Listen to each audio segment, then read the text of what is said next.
I think the coolest thing about this job is seeing the progression of the summer through the kitchen. So a lot of people leave during the winter and come back. And when we're back, the ramps, the rhubarb, the little baby, like skinny pencil asparagus, spinach, baby carrots, like that's the first indication that you are jumping off into summer.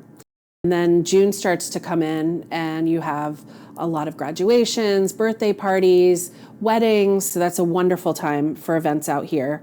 We get the flowering broccoli, new potatoes, zucchini, spring onions. So all of that's coming in June, and lots of herbs, and starting with lettuces. July, we are starting to see perhaps some tomatoes, some corn, peppers, eggplant, young garlic.